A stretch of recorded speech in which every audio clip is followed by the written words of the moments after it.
start? No. The dread of anyone organising a lecture after about the second week of May here is that no matter how distinguished the speaker is, there will be kind of 3 or 4 people in the audience. I mean, I think if you invited Palladio to speak at the end of May, AA students would say, "Oh, I'll listen to the tape afterwards." So it's kind of self-evident that there's no need to introduce Charles. Kind of the attendance here, in the face of all that kind of hysteria of this part of the year that students have, is kind of self-evident that he's always an enormously welcomed speaker to come here. He's going to speak, having spoken, it seemed only yesterday, on architecture in a jumping universe. The jumping universe has now moved on to ecstatic architecture. I'm very pleased to introduce Charles to speak to us on ecstatic architecture. Thank you.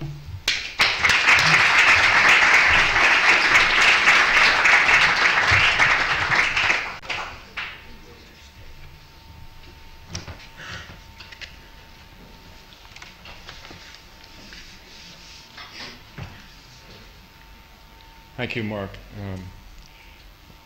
It's a pleasure to be here at the AA.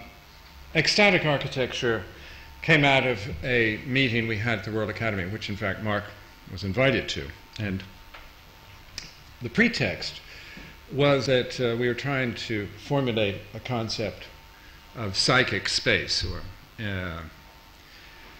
inchoate space, or invisible space, or psychic space, or enchanted space. And all these terms were bandied about.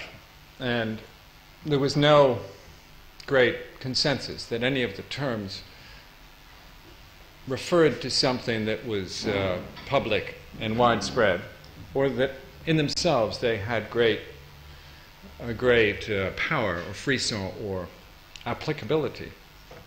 And so I came up with the concept of ecstatic as less anodyne or less boring than the other terms. But when I came up with it, I didn't really think it had any import, deep import. It just was a better branding, I thought. And then we got into it, and to my surprise, on the night of the meeting, a lot of architects from different persuasions, especially a lot of puritanical architects from the high-tech camp, and architects who don't like to admit to either symbolic, aesthetic,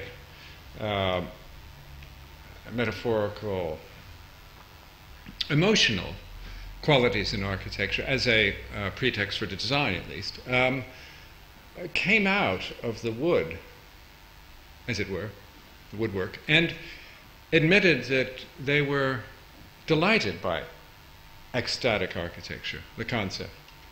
And opposing architects who really don't get on at all, well, got on that evening. I don't know if it was the result of ecstatic architecture or the drinks or what, but it seemed to act as a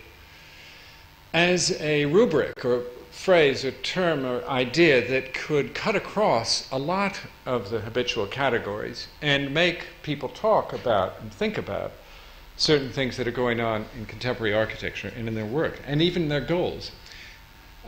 It seemed to unleash, particularly in the British functionalist architects who were there,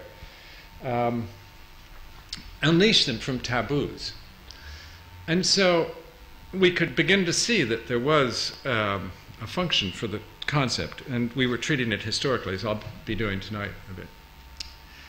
Then, as one investigated it more, as I and others did, I became convinced that the term wasn't completely idiotic, and perhaps one could form a defense of it. And so tonight I will give you part of that defense. First of all, it's a phrase, a term, concept which has, like all phrases, many different kinds of meaning, and I'll get into definition in a minute. But one could argue, and I have argued, that in a time when ideology and the usual justifications of architecture have become less credible or even incredible, when people tell you why they've designed a building for functional reasons, economic reasons, reasons of ecology, community, or all of these traditionally important areas of architecture, when those areas have become less credible, there's a certain way in which the public nature of architecture breaks down. And a very strong movement, I think, of contemporary architects can be loosely grouped under this label of ecstatic. But it's not a conscious movement, clearly. It's something that Siegfried Gideon, when he was talking about a phrase he adopted in the 20s, romantic classicism, he said of romantic classicism, it's a coloration. Remember in the 20s, all of those art historical terms were coined, many of which caught on, like romantic classicism. Romantic classicism was considered a completely null category because it contradicted itself in that hybrid thing. Mannerism was coined then. And Mannerism and Romantic classicism share something with what I'm going to be talking about. Anyway, there is a movement, a very loose movement of the avant-garde, pushing the edges of architecture, about architecture, particularly its aesthetic plane, its expressive plane, its plane which refers to itself. And you can see in two recent works of Frank Gehrys, one under construction on the right, the Jimi Hendrix Music Museum, in 5 or 6 different fluid, supple, and viscous forms, high gloss, wet look, rubber-like forms, and strange things above it. You can see in its grammar and its handling of materiality something that is immediately sensuous, unfamiliar, and a clear sign of the expressive plane as the most important thing about the architecture, as well as perhaps a semantic aspect of music.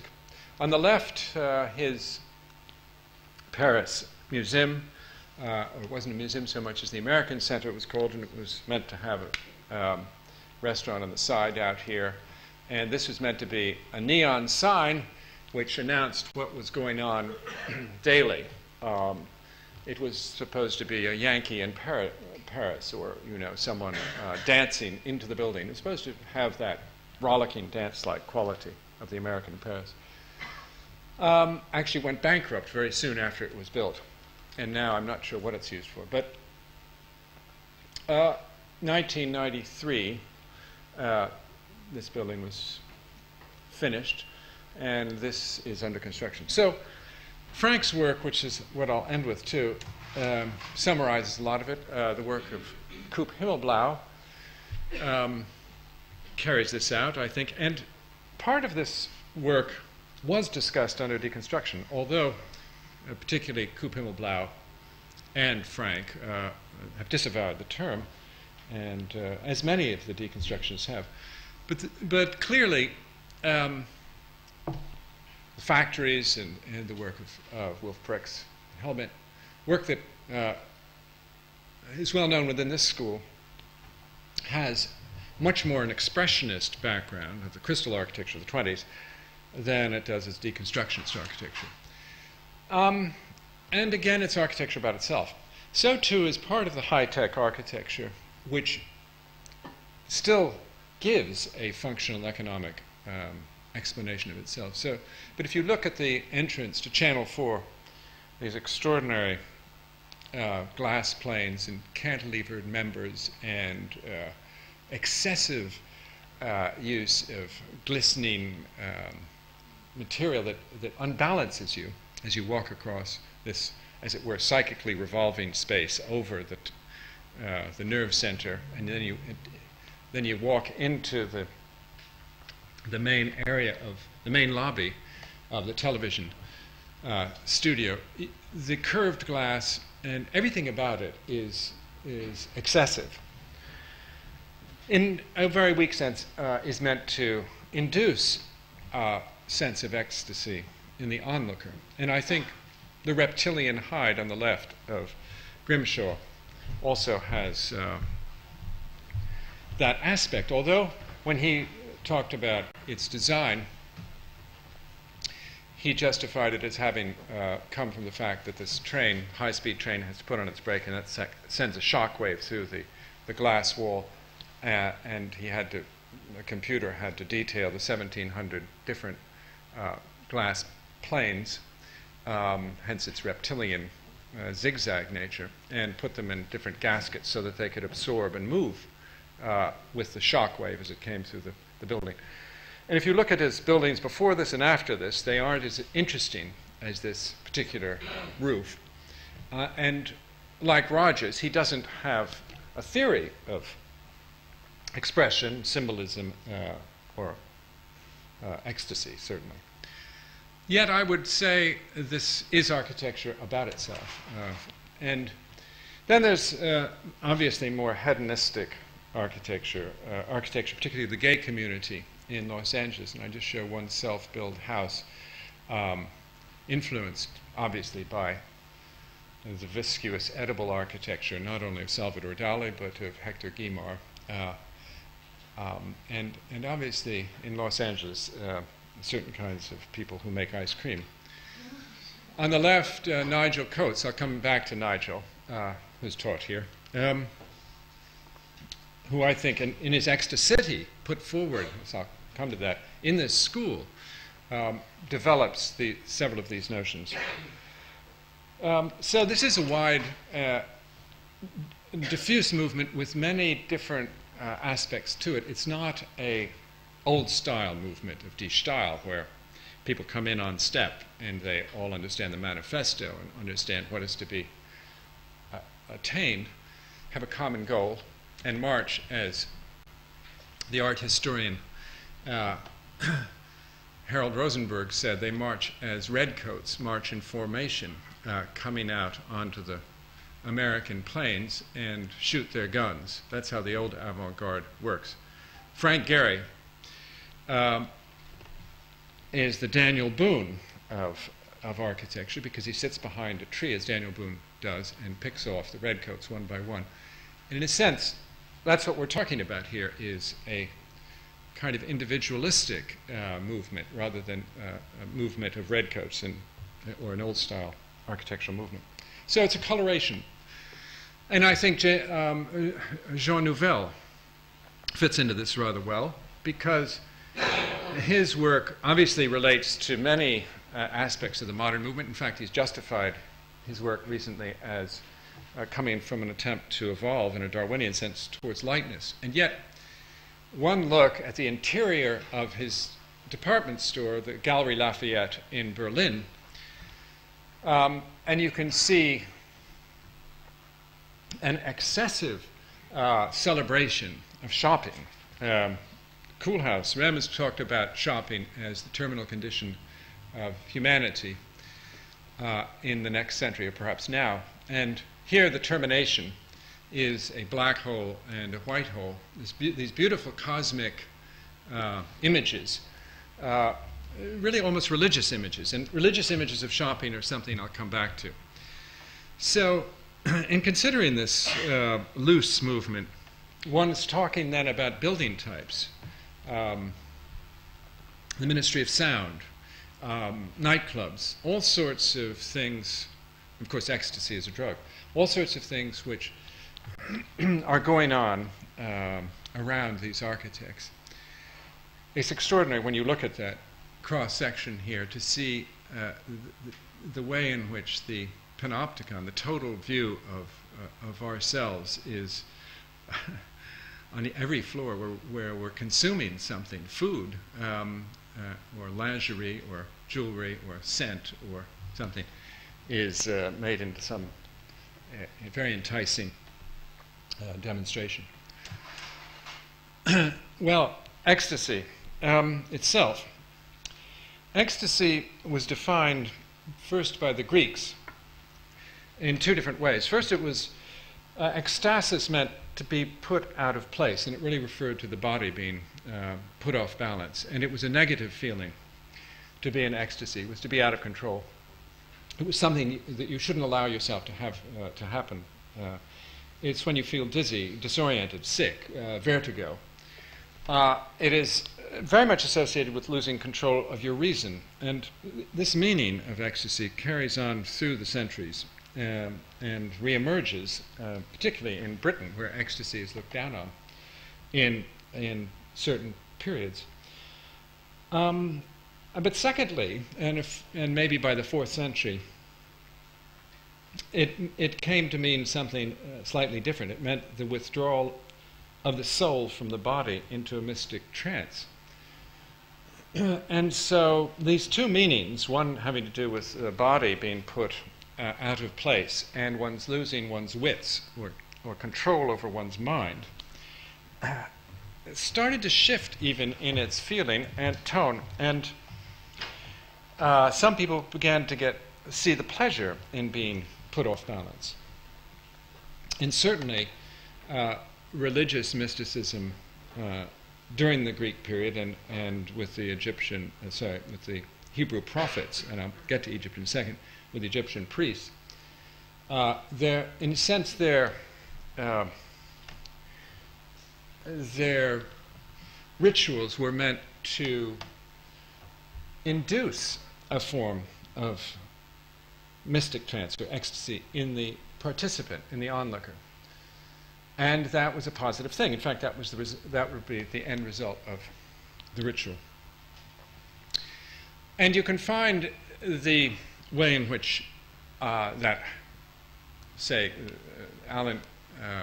Jones and his sexual ecstasies, this mother goddess who you walk under in the woods here, is meant to induce a kind of trance-like state in you as you go into this very small building. Or on the right, more directly, you're meant to be put out of balance as you watch these whirling dervishes who spin so fast that as your eyes focus on the dervishes, you become very dizzy and almost drunk. And this brings up an aspect of the ecstatic experience which I think is true, which underscores something that I can see in ecstatic architecture in general. If it induces this mood in you of out-of-body experience, of a mystical experience, kind of trance-like state, it does so by using holistic signs. And so in this book on ecstatic architecture, I've taken Bilbao and I've rhythmically jiggled it into an ecstatic holistic trance to show that all ecstatic architecture aspires to the condition of a kind of whirling dervish, or a mood which cannot be disturbed, which has to have feedback. And there's very many examples, actually, from psychology where we know the nervous system has to get itself in this mood and sustain this mood. And it can be sustained not only by turning around very fast, yourself, you can get yourself that way, or by getting drunk, or by taking the drug ecstasy. But it has to do with the holism of a repetitive motif and mood, which is unbroken. In that sense, fascist architecture often uses the same repetitive beat. And one can see that the most successful ecstatic architectures are always all over buildings, are Gesamtkunstwerke, are total works of art, which sustain this mood and never let it go. Ecstasy as a drug apparently has a part of this aspect. If you ecstasy focuses on the serotonin levels in the base of the old brain and overdoses that part of the brain, and so you get, if you're on ecstasy, I've never been on ecstasy, but I've seen it in psychological simulations, if you're a rat on ecstasy, for instance, you go around your maze in a highly repetitive, formulaic way, dancing around again and again and again and again and again and again and again and again and again and again and again and again and again. Where if you're not on ecstasy and you're a rat, you bounce off the walls in a much more exploring way. Now, and of course there's a downside of taking the drug and of ecstatic architecture. This is immediately revealed by some of this. But if you think of looking at a waterfall, for instance, and you see, or a train, if you're on a train, you look at the train tracks, or in a car, you look at the road, or in a waterfall looking it down, and if you watch a waterfall for 3 minutes and you look away, the environment will all go up. I don't know if you've had that experience. Well, that's the famous waterfall illusion. And the waterfall illusion shows this aspect of the holistic programming of our nervous system into repetitive holistic pattern. So it can carry on in the same direction. Now, I think that ecstatic experience, that's the one on the right, thank you, is in nature as well as in our nervous system. And so that people who want to have an ecstatic experience or are in love or want to celebrate nature often go to places like Canyon de Chelly. And Canyon de Chelly has been a center of the Anasazi Indians, the elders, the old ones of the Navajos. And as you see, it's this extraordinary sculptural rock which turns different colors with age and which is cut by a river, which is sometime, this is the spring, but in the summer can be very fertile. It's a defensive place. And in its sides of the hills, there are a lot of dwellings and these ritual places. And people have studied not only the Anasazi, but the San tribe, the so-called Bushmen. But this is generally true of many prehistoric cultures, true of Lascaux, true of Chauvet, and so on. Find that near the entrances to these caves, by the rock faces, there are signs of, for instance, hands painted or applied or paint blown on. And other signs, I mean, the universality of these zigzag signs next to these hands is extraordinary. And then signs of perhaps ritualized magic. There you see it. Seem to have lost this. You see the paint blown over the hand thing. You can see animals that may be hunted. You can see dancing figures. You can see geometrical patterns. And these seem to be constant in these prehistoric cultures. And since some of these prehistoric cultures survive, anthropologists have taken another look at what they thought this art might be about, and they feel that, at least for the San people of Africa, it is not the art that's important so much as the relationship between the shaman and the people performing a ritualized dance.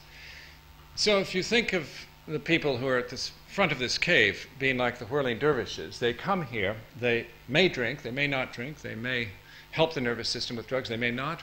They may, they're certainly aided by the shaman. And the laying on of hands or the painting of hands is part of this ritual.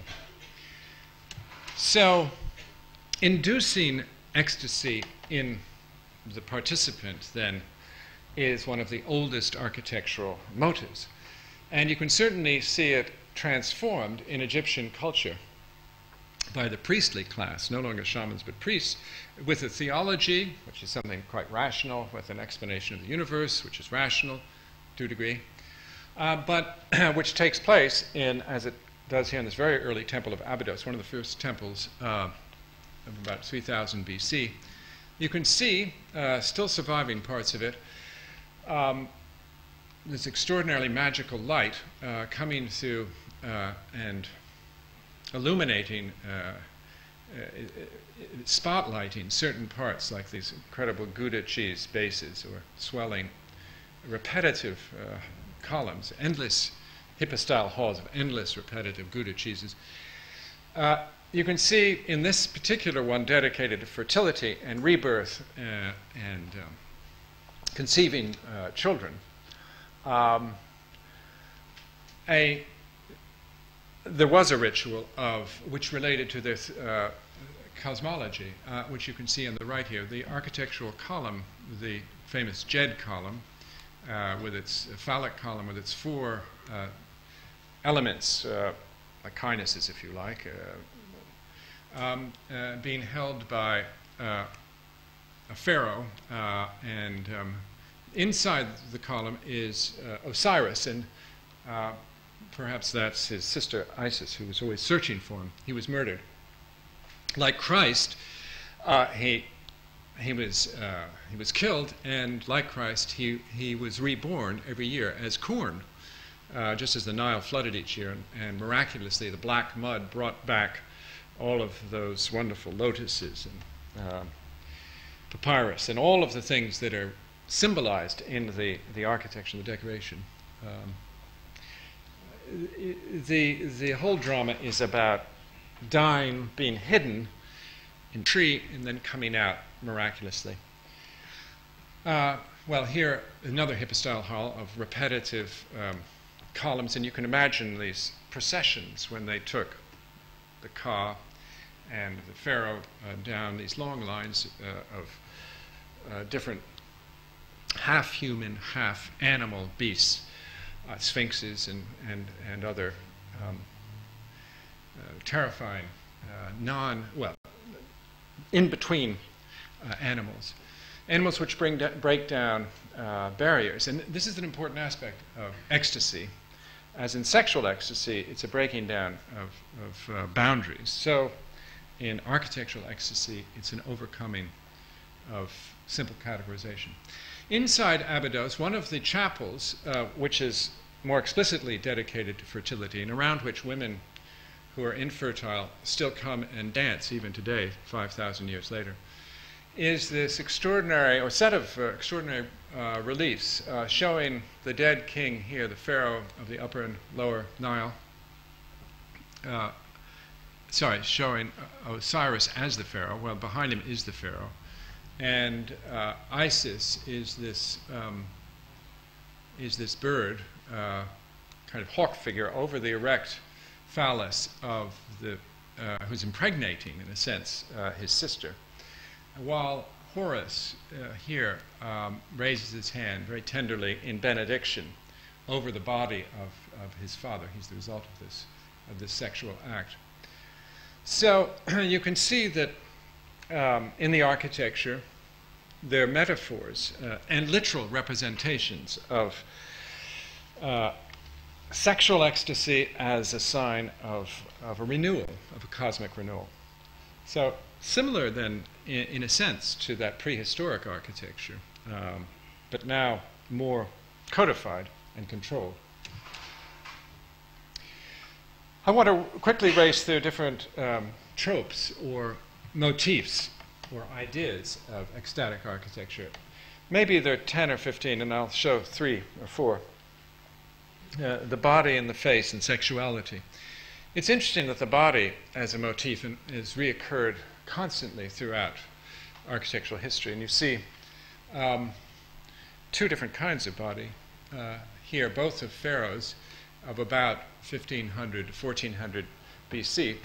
Ramesses II, the famous ruler king, the warrior king from the south, and Akhenaten, this rather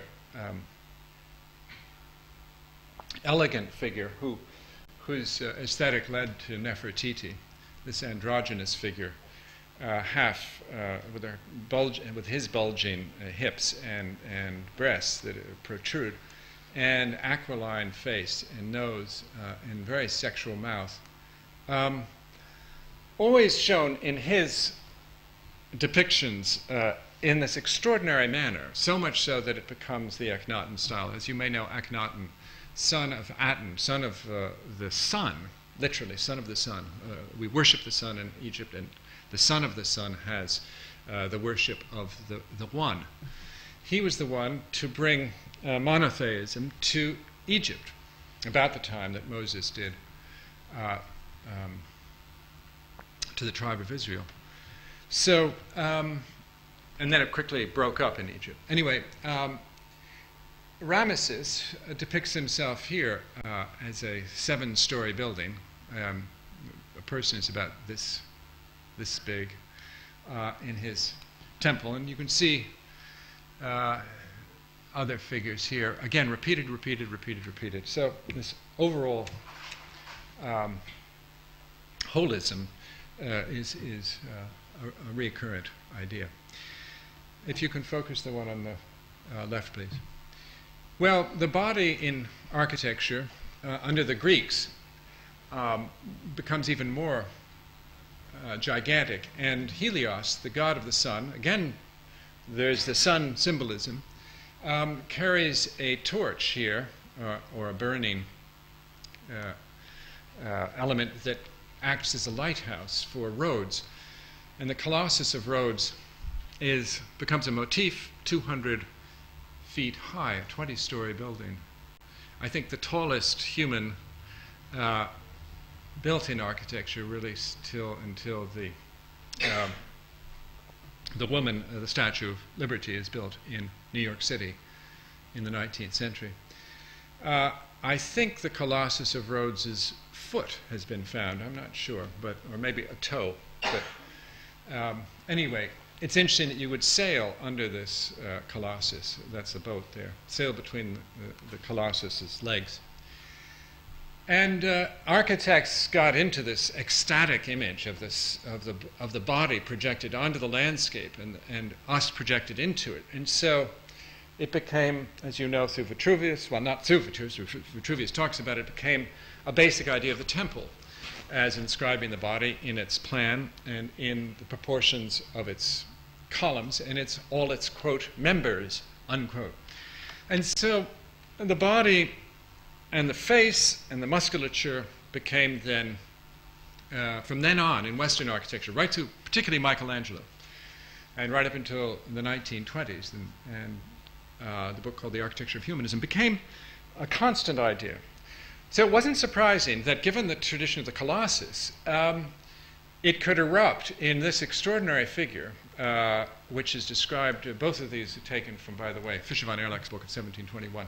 And this one, you can just probably read there some way, is this amazing story that Vitruvius tells about the architect called Dinocrates. And it's in the second book, Vitruvius talks about how to get the job, which is, of course, the most important principle in architecture.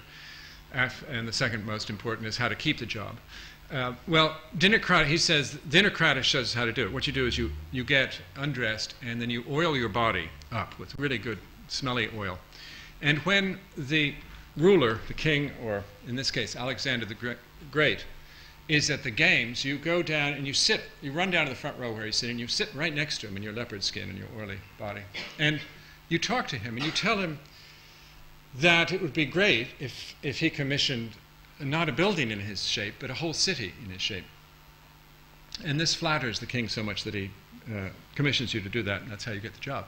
And so here is a whole city in the shape of a man, and you can see the water flowing, well, partly through this part of his hand, and then through the city there and down into the water. So the Colossus then becomes overblown, megalomaniacal, and in a sense, the whole point of the idea behind it, which is to empathize with the body, is turned on its head, and you're alienated from the body when it becomes this horrifically big. So the body then can go backwards into architecture, and I like this one on the right, Primiticchio's design for a grotto about 1540 in Fontainebleau, where it literally, the body goes back into nature and is rusticized. So the rustic body and the rustic architectural elements seem to merge. And so nature and culture are recombined in a more subtle and empathetic manner. It's interesting also that the body metaphor is used negatively by, in this case, the unknown critic, to criticize Bernini's curved front of the St. Peter's in Rome, where he designed, as you remember, through the metaphor of this diaphanous, these arms that reach out and embrace the faithful into the Catholic Mother Church, but also allow the people to filtrate through the arms. And that metaphor of embracing at the same time allowing filtration was very strong in Bernini's words. And this unknown critic says, you can see how terrible the design is, because look at how contorted his arms are, you see, whereas he should have designed the arms like that. So the metaphor can be twisted and turned to various effect. And if you look at the history of the Colossus, from Rhodes to the one of Nigel Coates, which is under construction, it's interesting that Coates is like Akhenaten, combining man and woman, literally in this case, in a rather Henry Moorish manner, combining them with other things, globes, cosmic things, and also halos and neon rings, both as a halo, it's an optimistic halo and a kind of in bondage, one imagines. Combining legs, too, so you can't tell whether you're in the woman's leg or the man's leg. And importantly, line the man-woman down, not to be like an imposing colossus, but to reanimate the body in a way that's less threatening. So it's interesting here, I suppose it will be around 30 or 40 feet, a 3-story building rather than a 20-story building. But still definitely in the Colossus, but the Colossus now lying down. So that is a tradition, and it brings us to, that's one of the tropes or motifs. It brings me to, in a sense, the center of gravity of ecstatic architecture, and it's been that center of gravity ever since Bernini designed the famous Coronaro Chapel in Rome in the 17th century. And you can see it here, interestingly, in the black box tradition of contemporary design. On the outside, this completely nondescript blank box with just lighting from above. The whole thing done in order to get that magical light. There's so many ideas in this construction, so many ideas that will carry on. The idea of levitation, the idea of cantilever, the idea of being put out of place by lifting off, the idea of sexual ecstasy as the ultimate root metaphor of all this. Let me read from St. Teresa's description of her experience. She said, "In his hands I saw a long golden spear, and at the iron tip there appeared to be a point of fire. This he plunged into my heart.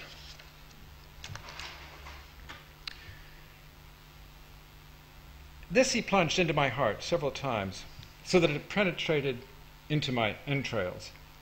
When he pulled it out, I felt that he took them with him, and left me utterly consumed by the great love of God. The pain was so severe that it made me utter several moans. The sweetness caused by the intense pain is so extreme that one cannot possibly wish it to cease, nor is one's soul then content with anything but God. This is not a physical, but a spiritual pain, though the body has some share in it, even a considerable share. So gentle is this wooing which takes place between God and the soul, that if anyone thinks that I am lying, I pray God, in his goodness, to grant him some experience of it." So this famous description, which was repeated in English poetry and elsewhere in her book, leads Bernini to design this extremely interesting theatrical surround with the family looking at her levitation. And you can see, as I say, so many tropes. You can see the viscosity of the clouds here, the breakdown of boundaries, her liftoff, the fact that she is ascending. She's having an out-of-body experience, the fact that it's very close to, say, sexual ecstasy. The high gloss and, of course, the empathetic nature of her face and expression. All of these and more are ideas which will be taken up, even if indirectly, in ecstatic architecture. You can see it in Baroque architecture with so many examples of a cantilevered saint over an altar, backlit or toplit. This one, perhaps, the Ascension of Mary. It's in Rohr, the Asim brothers. And again, it's all of these motifs are used theatrically to disorient you, to make you think you're in an out-of-bodied place. The only way it starts to fail is in the expression of this woman who seems less ecstatic than like Lady Bountiful strewing flowers. So, and this brings up an important problem of so much ecstatic architecture that fails. It's very hard, of course, to keep craftsmen, stuccoists, painters, and architects on mission and in the design idea. In other words, if you're doing a Gesamtkunstwerk, it takes a kind of total obsessive control to bring it off. It also takes a program, something that's worthy of ecstatic expression. And the church had this sanction in the past. I show you one of the Baroque Rococo churches of the Zimmermann brothers in Bavaria. Focusing on this altar here, you can see the shallow layered space there that runs throughout the main nave, and then this theatrical altar space. All of that turning from white and abstract and cosmic in one sense here towards blue, and then as it gets closer to the Passion of Christ, who's down here bloodied, carrying the cross, suffering, and very theatrically in pain, all of the architecture inflecting towards passion and pain and blood. So many examples of that in the Baroque, and many examples of the Gesamtkunstwerk in the Art Nouveau period, particularly in Brussels. Hector Guimard in Paris influenced this work, particularly the work on the left by Stroven or on the right by Horta. And so a fluid Art Nouveau architecture with the all-over metaphor of viscosity and being part of a natural fluidity becomes a key idea for Gaudi. I think he, more than anyone else, carries these total works of art through to completion. And his Casamilla is a vast metaphor for not only the earth. It was called a pedrera, the place where you quarry the stone, but the sea and seaweed, the kelp, and a lot of other human metaphors too are in these balconies and these railings. Clearly, the jellyfish, the octopus in the capitals, and the Mediterranean Sea, with its various blooms, its red bloom and so forth, is there. So fluidity, nature, translated into architecture as an ecstatic idea, is clear at these very brief moments of architecture. Gaudi's Park Güell, which translates the trees, the pine tree and the palm, is another very good example of that. Fluidity and bliss, the work of the expressionist architects, the crystal architects too, particularly people like the Theosophist, Rudolf Steiner, who wrote about the Goetheanum, which you see on the right, as a cosmic building, as a building which shows directly the way, it reflects directly the way that nature is based on fluid laws. And the same idea today with the work of younger architects, FOA on the left, or Reiser and Yamato on the right.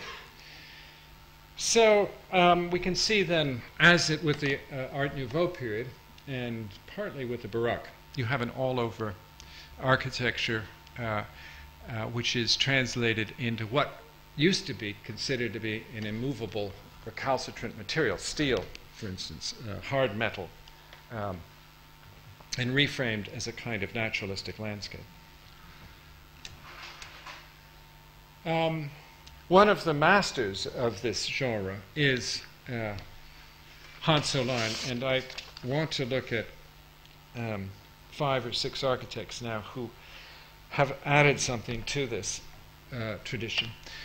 Hollein, obviously taking the building type of our time, the department store and the selling of trinkets, bijoux, jewelry, the boutique, and turning it into a high art. First with his Reti candle shop, the smallest, most significant shop in the world, something like 8 feet wide and 16 feet long, which has this extraordinary, it's 1966, and this was photographed in Christmas 1997, so 33 years later, looking absolutely as if it was made yesterday in this sort of high gloss polished aluminium.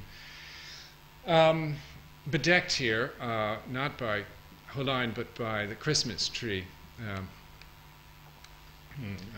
decorators, but in a funny way, because of that approaching Baroque altarpiece and the religious iconography that's latent in this scheme coming out as a result of that. I mean, one always knew that it was a sacral religious building, even though it sold lumps of wax.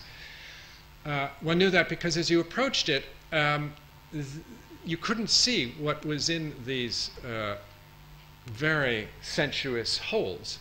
The light came out of them.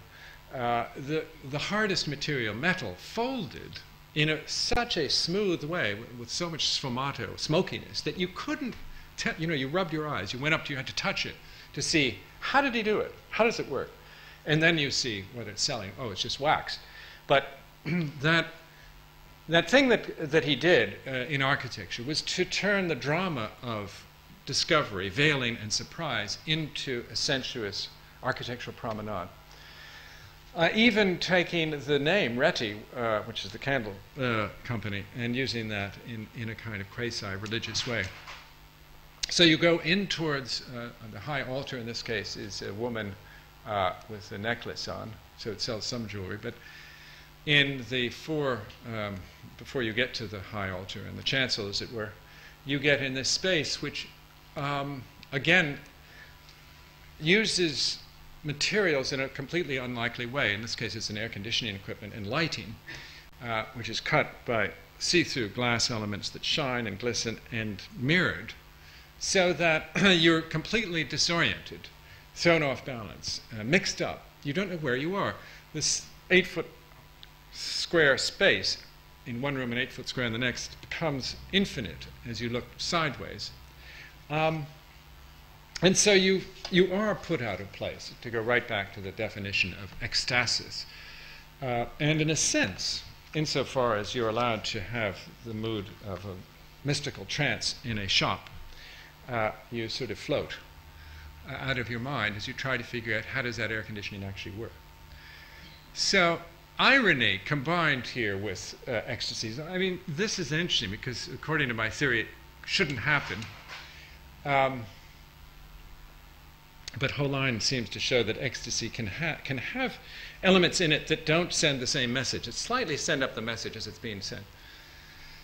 Another architect who is really concentrated on the super sign, like Hollein, and learned a lot from Otto Wagner and the Viennese, is Shin Takamatsu, whose one work I show you here, Syntax it's called. And this Syntax, like its 8 or 10 other small little buildings in Kyoto, is one of the most over-designed, luxurious buildings ever designed. It's extraordinary tour de force of putting together polished granite, aluminium, wonderfully laid concrete, and glass, and high-gloss glass. And as you see in this rather Dan Dare, who is it? 1930s. It's really I'm looking for the proper 30s character or maybe it's a film. You can see that language, which is slightly elusive and alluding to sexual things, and part of an architectural promenade. In this case, you wander around Syntax, and this architectural promenade culminates on the rooftop, rather like a Le Corbusier building, culminates in the sky, framed by intensive architectural elements, and then culminates in a cantilever. So the cantilever, again, a constant sign used to disorient and make you fly. As opposed to sexual ecstasy, which tends to be holistic in a way that in a way about bliss and rapture, which if sexual ecstasy and rapture are often to do with consummation or the feeling of floating after the sexual orgasm, then to a certain extent the work of Coop Himmelblau, especially this building and a couple of others I'll show you, is a disembodied, frenzied architecture before the act of sex. In other words, this is the chase, this is the ecstasy of collisions, of fighting, of pressures, of using 5 different structural systems, of clashing, of disorienting yourself by completely separating the 4 horizons from your feet and your ears. So as you look through some of these buildings, this one is a museum, part of a museum in Holland. You never know what level you're on. You don't know if you're going to fall out of a floor into the water. As you see, well, you don't see the art here, but the canvases are skewered off this ramp. And the building was partly designed based on a drawing blown up about 1,000 times, a scribble, a chaotic scribble, which was then blown up and blown up and blown up and blown up so that it revealed these chaotic dots, and then these chaotic dots became part of the floor plan. And then the building was built down the river by shipbuilders, following this almost completely chaotic process. So, if one talks about chaos as an idea, then, as mathematicians and scientists have shown, there's nothing that's completely chaotic. But insofar as architecture is approaching it, I think the work of Coop Himmelblau is leading toward it, they more than the others, than any of the others. And again, this is to put you out of place, to make you feel vertiginous, to dislocate you, to disorient you, but in a pleasurable sense that heightens your expectation. The recently completed Dresden theaters, the 8 theaters, which in a contemporary sense are rather like the caves of 30,000 years ago, a place where the lights are completely off and you're meant to have a out-of-body experience, an experience that's only in the mind, that, and which has, it has to be said, is the ideal in ecstatic architecture. Ecstasy wants to approach the condition of virtual mind-only being. It wants to have no body, in a sense. It wants to float as a pure idea. Nigel Coates, another architect who I think is part of this unspoken tradition, working with many different designers and working on Gesamtkunstwerks, working on total works of art such as his boutiques and his restaurants, especially those early ones in like the Cafe Bongo in Tokyo, made out of the refuse of an industrial culture, made out of throwaway things, airplane elements, but also hedonistic elements. He makes the point, as you can see in the slide of his on the left, that actually the city is is already ecstatic at certain moments. This is I think the 100th or 200th anniversary of Houston. Couldn't be 200th, really, could it? But I think they celebrated it anyway.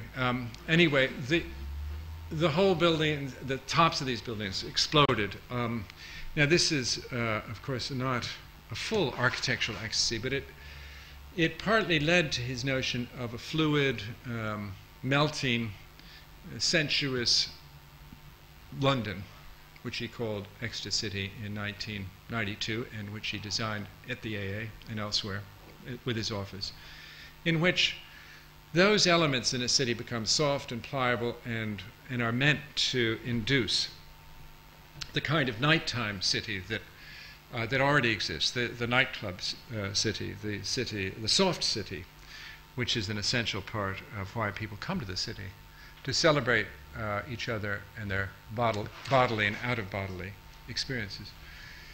He's had commissions that are literal sensuous expositions, such as his design in 1997 for the Design Museum for sensuality in the environment and in product design. He, like Takamatsu, drives a motorcycle, like Philip Stark, who I could have instanced. So motorcycle architecture is a subcategory of ecstatic architecture. That is architecture which is obsessed with the way the elements that move us, literally, also have this haptic and empathetic quality. His Oyster House, I suppose the first time that the Ideal Home Exhibition has ever gone ecstatic, 1998. Again, the cantilever, the high gloss, the animal and human, the continuous space. Actually go inside it. The floors are sometimes on an angle. So you see the commonality of the language. And his recently completed Center for Popular Music in Sheffield for the Millennium is a kind of blown-up piece of that erotic equipment with its tops, air conditioning tops, looking like strange parts of the body. Or the body in relation to the landscape is a point that he makes about his own work, the body metaphor in the landscape. Well, another whole tradition stems from the modernist notion of ecstasy, and it seems that if modernism has a single obsessive motif, it is the cantilever. One finds in early constructivist work that this motif is turned into a skyscraper, so that in 1924 Lisitsky designs the famous sky hook, which is up about 14 stories and hooks off. Instead of scraping the sky, it flattens the clouds. And this becomes a metaphor for a lot of architects, particularly Russian architects. And so they start cantilevering their buildings, and the cantilever gets bigger and bigger and bigger. And then Frank Lloyd Wright picks it up and starts building them out in California, where it's easier to build them, where clients like to build them, and where open-air living on a cliff is sort of natural to San Francisco and Los Angeles. So you find these extraordinary cantilevers. Cantilevers gone mad, like this house of about 1947, I think it's Sturgis House. It's, as you can see, it's held down by this brick element, this core, and it cantilevers maybe 14 or 15 feet off, and then as you go up onto this balcony, you have to enter through the back, as typically in these houses, and you go under other cantilevers and you lean out and reach out across the sky. And clearly a metaphor of flying and being out of body has become for us a common experience when we do fly, because we look out over the clouds. Again, a very modernist idea. Ledoux talks about architecture being up in the sky where the clouds battle. And that notion of a flying anti-gravitational architecture finally being put forward by Zaha Hadid in 1982 in her planetary architecture and her famous 1983 Peak project, then that sort of thing being built, not by her, but by others in Australia. This is a recently completed convention center which has an extraordinary cantilever over a road, comes out over a road and over the water here. You see the size of the building compared to the size of a lorry. So the cantilever from within modernism is developed again and again and again, and I think it always relates to the sky, to weightlessness, and to an airplane. So it's natural to see in Shinohara's IIT of Tokyo Institute of Technology in the 80s, the building in a sense is the cross between a vertical lump and a plane that's crashed on the top of it with this fuselage going right through it. It's the restaurant, most of that space that comes down, which is cantilevered way off over space. It's interesting that Rem takes the cantilever and uses it with terrific interest, but uses it in an unexpected, ironic way. So in that sense, his work is more cerebral than it's haptic, or less ecstatic in a straightforward way. But he does play with the cantilever in a kind of anti-logical way. And in this building, the Villa d'Alva, he takes one part of Corbusier's Villa Savoie with its ribbon window here, then makes it in very strange colored corrugated metal, a high gloss, so it has that wet look. But instead of doing what Corbusier does, which is to treat it logically, rationally, symmetrically, and you can't see this really here because the tree gets in the way, but he cantilevers half of it off into outer space. So the building isn't standing up. I mean, it's clear that the building is falling down.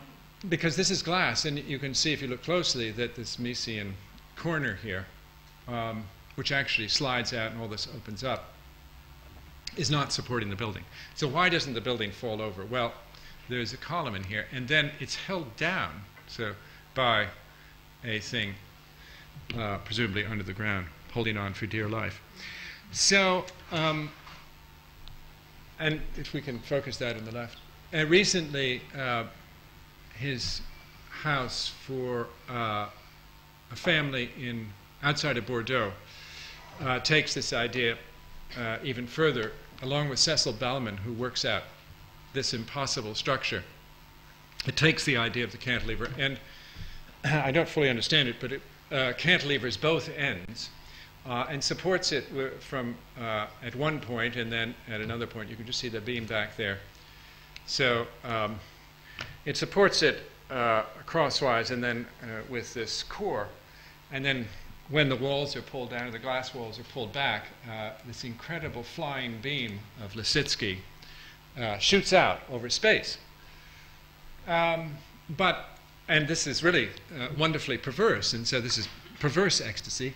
He places this thing off center, and then of course the whole building is going to fall down, and so in order to make it not fall down and twist and rotate, he, or Cecil, who's here, will tell us, hangs this I-beam way off, big, very, very, I mean, look at how thick that, fantastic.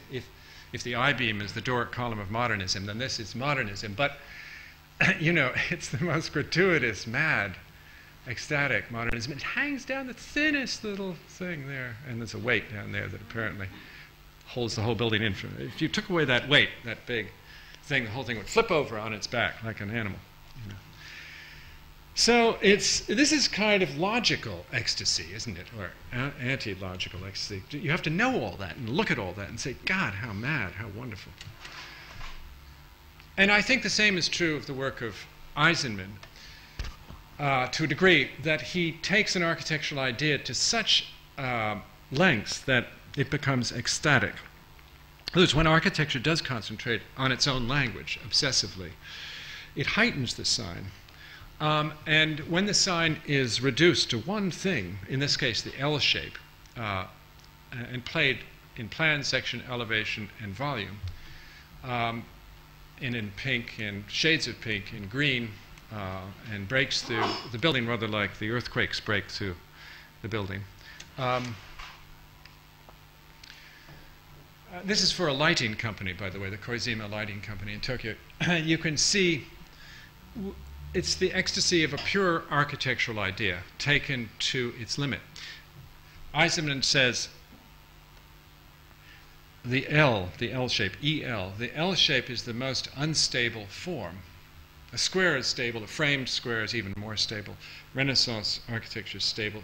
He wants to, in the land of earthquakes, in an age of instability, he wants to signify instability. So, as you can see from his analytical drawings there, he fragments and rotates the L around the building So until the architectural idea is so redundant that you become hypnotized by it, you look for it behind every corner, in every detail. And so you see, when Duchamp said the idea is the machine that creates art, Eisenman is saying, in a sense, the architectural idea is the machine that creates architecture. And repeating it so often gives it an ecstatic quality. Although, of course, it's not ecstasy in the sense that I've been talking previously. It's more of a mental ecstasy. The work of Libeskind, I think, is also very involved with the pure architectural idea. And here on the right, you can see his and Cecil Bauman's design for the spiral, this 6, if you call them, story building. There's sort of 6 floors, although there are many more in section, but it seems to be 6 element-like things held by a load-bearing wall that spirals around in a non-spiral spiral. It's an angular spiral, whose center is somewhat chaotically rotated around. As you go up through the building, that center changes. If you could draw a spiral around and connect up these angular points, you would see that generation. So, although they're made up of straight angular elements, and on the left you see a mock-up of part of it in steel, done for the Dutch, the NAI, the Museum of Architecture in Rotterdam.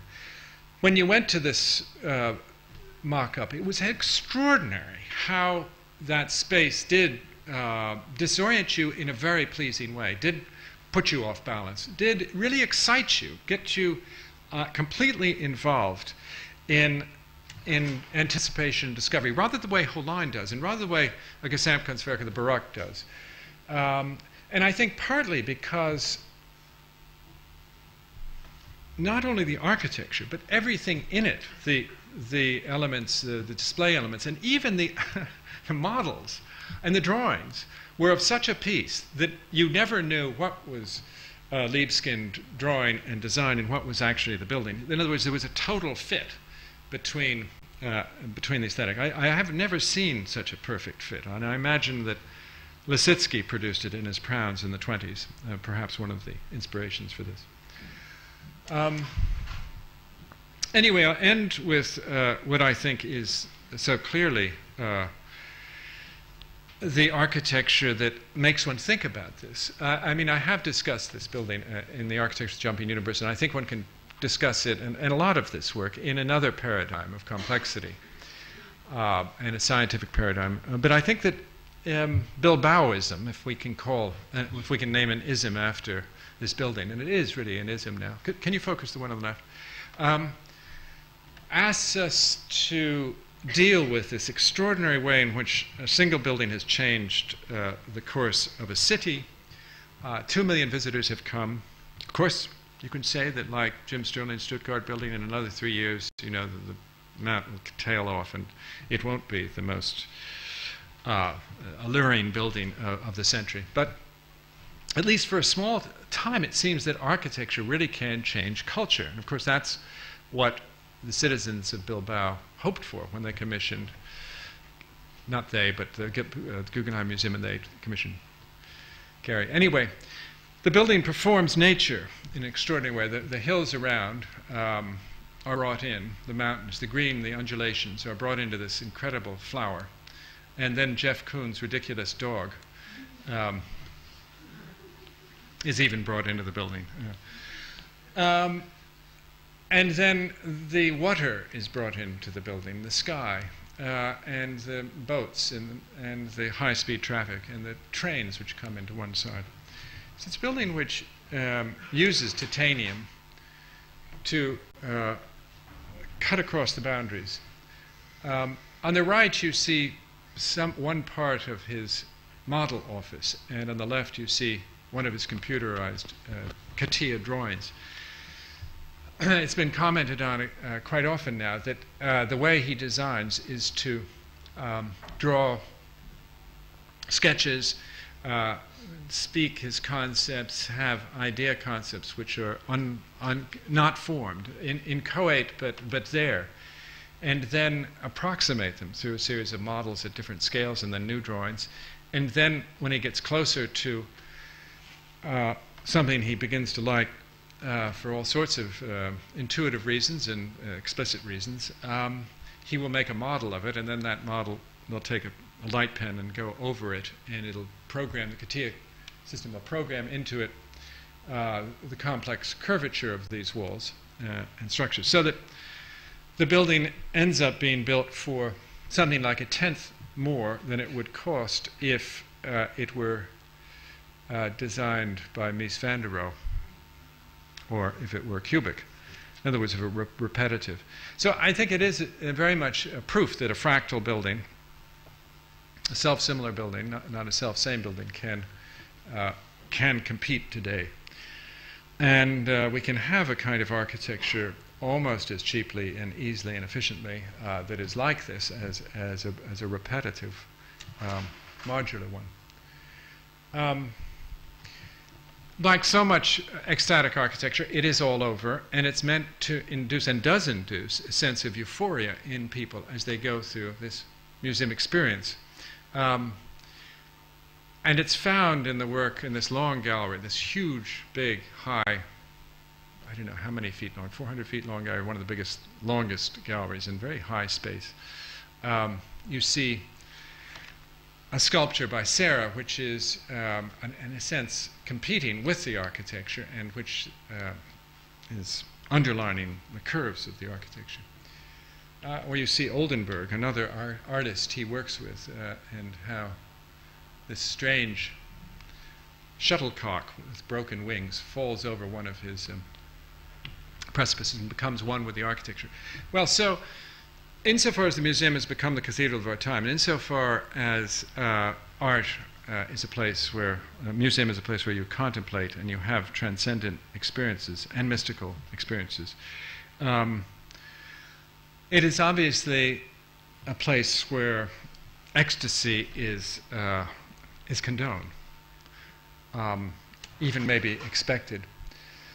And so my last shots show you that, and also the way that building does perform not only the art within, but the cosmos without. I think when you see the sun go down, and you have, in Bilbao is rather the weather of London, it's often raining and sunny at the same times. It's extraordinary how this building can become both black, blue, and white, really gleaming like an explosive sunburst, all at the same time, reflecting the Nervion River when it gets polluted and goes green and dirty and awful and brown, or when it's blue and quite different in mood. So, like the ecstatic architecture you've seen so often, like Bernini's work, like early ecstatic architecture, I think this building, Bilbao, Bilbaoism, shows that ecstatic architecture is still alive and somewhat well. Thank you.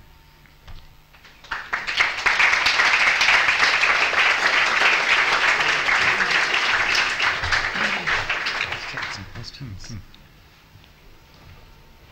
Questions?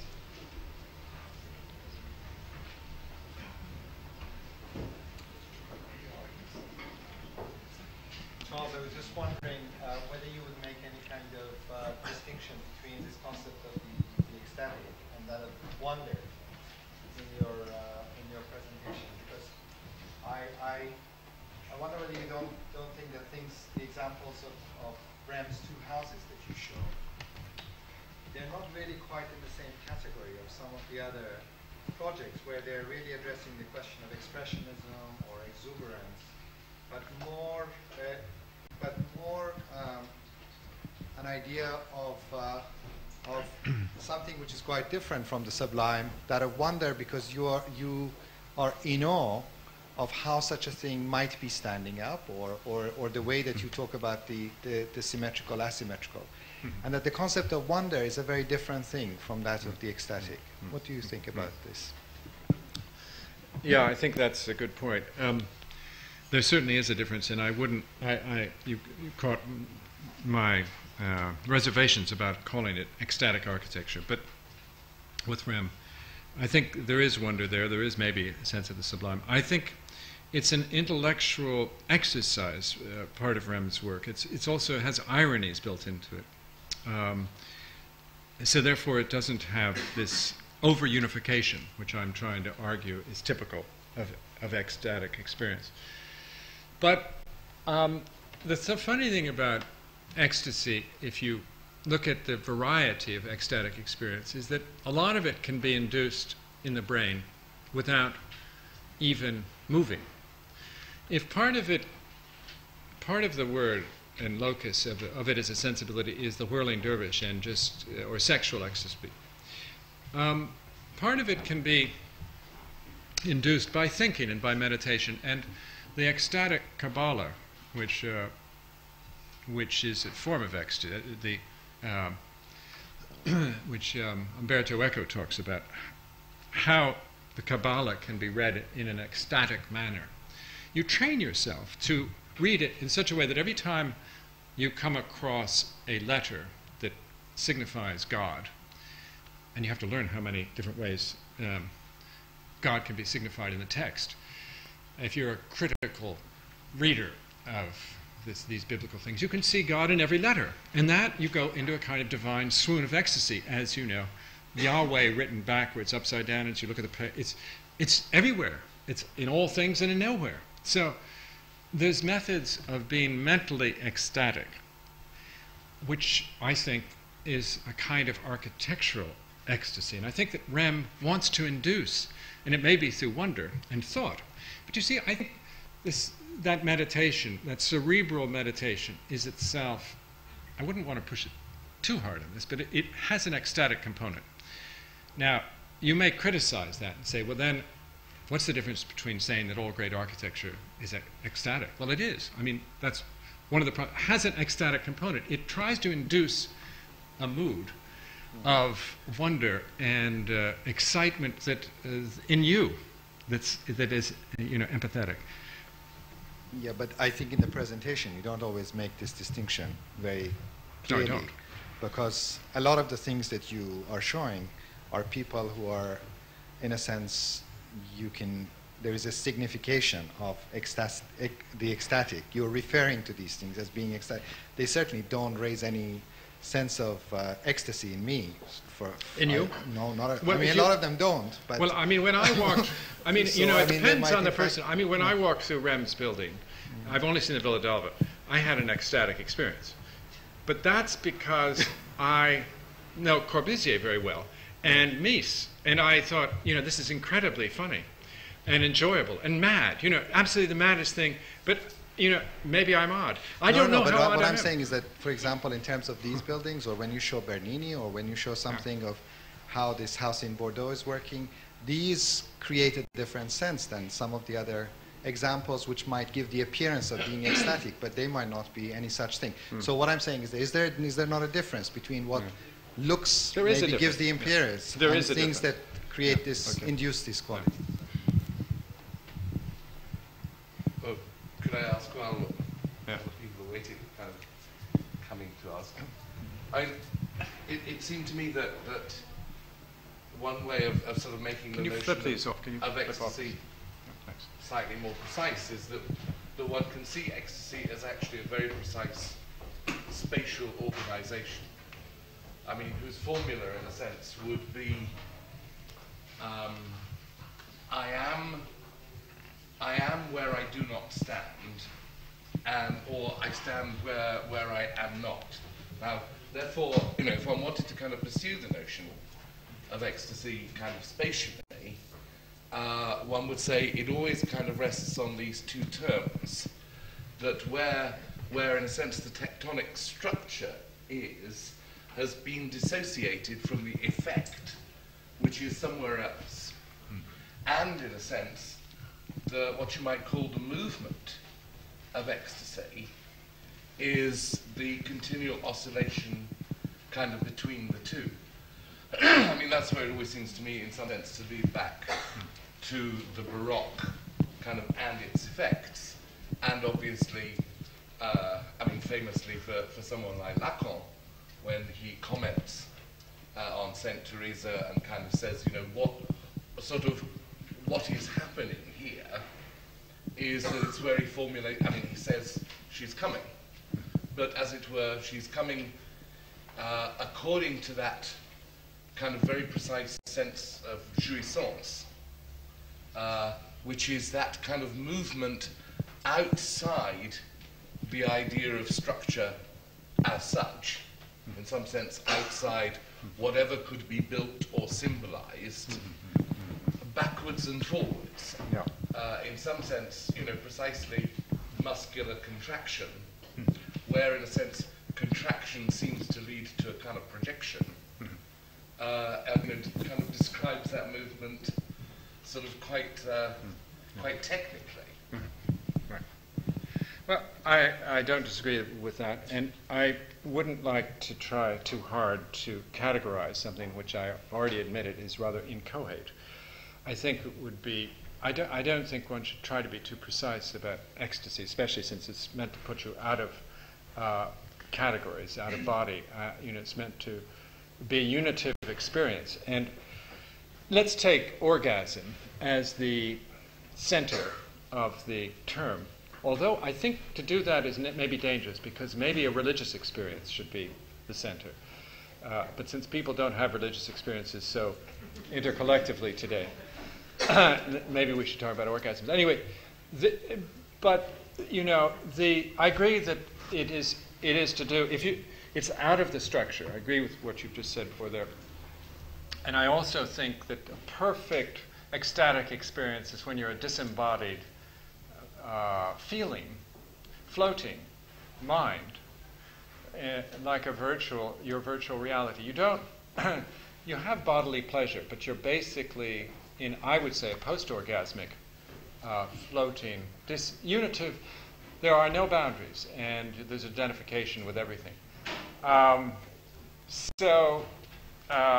then I'm trying to take one definition of ecstasy and put it on ecstasy. And I think that we do know enough to say, well, what does the drug ecstasy do to you? How does too much serotonin affect you? What is, when you dance, for instance, a lot of dancing, I don't know if you're Scottish reel, but if you do a lot of Scottish reeling and you do it for 4 hours and get drunk, it's terrific ecstasy. Now, that is not the same as sexual ecstasy, but it's, somewhere there. Now, so I think there are all these things. And I personally think if we can say, reading the Bible like an ecstatic Kabbalist, if you happen to believe in the Bible, and through meditation, you can have this incredible, delirious, out-of-body experience. Or I can get it in REM's building, even if it's wrong. I'm sorry, it's probably wrong to get it in REM's building, but I get it because, I'm an architectural nut. We're talking about the experience of being, united with everything.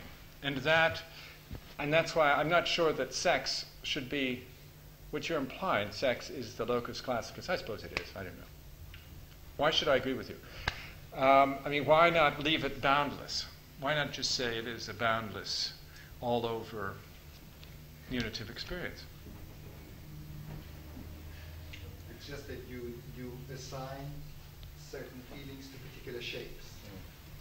If you agree that there is no one-to-one correlation between certain kinds of assignation and the concept of ecstasy, it means that the argument about certain forms being associated with ecstasy goes out of the window. Agree with you. So the ones that you're criticizing, for example, the idea of regular form, also has the possibility of being part of the space of wonder, which then I think requires a slight redefinition of the concept of ecstasy only being associated with, for example, organic or...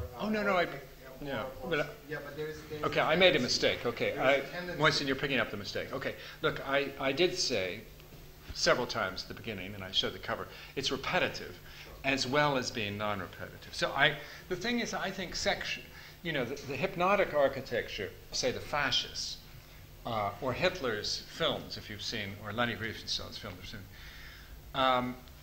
or the repetitive stereotype behavior, if you are under the drug ecstasy, or you're whirling around. You know, there is a way in which it's cliched, stereotyped, and it's precisely that. It's non-mental. It's, you know, you have the oceanic experience, and you're just in that thing, and it keeps coming at you because your nervous system is whirling around in a kind of feedback mode, and it never stops. Okay, so it is repetitive. It can be. But one likes to think, I may be wrong, that really good ecstasy is always slightly changing. I mean, I don't know, that, you know, it's self-similar rather than self-same. I think, you know, anyway, who knows? But that's another point. Are there any questions?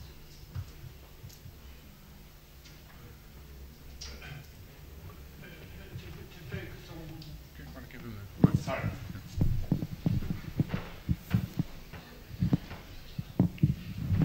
To focus, if I may, on one particular project, the V&A extension. I mean, to introduce ecstasy into the V&A building, wonderful, but to put such an appearance, such a showing off, as you might say, appearance, into an old building, not exciting old building maybe, but can one do that? Should one do that sort of thing? Couldn't one bring ecstasy in a more modest way? Well, you know, there's that famous, two famous remarks about that. One is by a Boston matron, although I'm sure it's an English quote, but anyway, in America, they always say it's a Boston matron, an upper-class matron, saying, "Darling, darling, I don't mind what you do as long as you don't do it in the street where it'll frighten the horses." And then there's the statement of Inigo Jones, which says, you know, ye outside of ye building must be sober and rational and upright and true and repetitive and regular and, you know, and be public. Whereas ye inside can fly out licentiously. And, you know, basically he's saying ecstasy on the inside where you won't frighten the horses, but be severe on the outside. So, you know, I understand it. I think everybody understands that. But the question is, how do you measure today in a post-Christian era when the architecture of Britain has become, you know, at least on an official level, and think of the millennium as official architecture with all the knighted and lorded architects doing £5 billion worth of building every year. You know, there's nothing of architectural note. But 25 billion pounds later, we're going to cry and say, you know, wasn't one ecstatic little postage stamp possible for 2,000 years of Christ? No, it wasn't. Well, it may be, but, you know, I think that that's one of the contexts you have to look at this building. It's extremely exciting. It's the most exciting building, possibly, in Britain and of the millennium. And, all right, if you look at it straightforwardly or from a model shot, you may feel it disrupts too much. But if you get the glimpsed view, the famous British glimpsed view through the trees from the angle, you'll never see it full frontal. You never get far enough away. You'll see just shards, planes, and geological planes. And it'll have glistening fractiles, these things, which will break up its surface and will create a kind of exciting secondary ordering system, or tertiary, in fact, pull you in. And I think, you know, if it were built, which it may well be built, its fractal, and I mean crystalline fractal now, way of being will be extremely exciting and something rather like an ice flow or something in the geology, you know, the Earth Sciences Museum across the street, something like a wonderful crystal. And I think in a greater sense, it's in the tradition of what was started in 1851. In other words, it's to do with knowledge, new techniques, and artistry. So I do accept that it might frighten the horses on the first day and the second day, but I think on the third day, they'd love it. I may be wrong. But it might, I mean, you know, there is the argument that it would be the Bilbao of Britain. And I think you have to take that seriously now. It's not a, you know, you at least have to wrestle with it. I can see that the other argument can be, I don't disagree with you, but I think you have to fight either way. You have to fight your position on this. It's not clear. Well, I agree we want something, but Bilbao isn't built right in the middle of the old town. Well, it occupies the center of the city, and there's an old part, there's a 19th century, it's closest to the 19th century classical part, and it's between that and the river and the thing. So it's like a cathedral. It becomes the cathedral of Bilbao, and all eyes focus on it. So I would say it's very much in the center of things in a way that the V&A wouldn't even be. It's as if you built it, I don't know, in the Poultry where Jim Sterling's building is. Imagine Bilbao there. That's what, in a way, it's the center. It's ground zero for Bilbao. It is. And of course, it is shocking and it is upsetting too. But that's only in a minor way, and soon those misgivings we might have about grandstanding everything are overcome. I think you can criticize Bilbao, and you can criticize ecstasy too. And one certainly wouldn't want to be in an ecstatic mood all day long. But for cathedrals of our time, I think if they're not ecstatic, then let's not have them.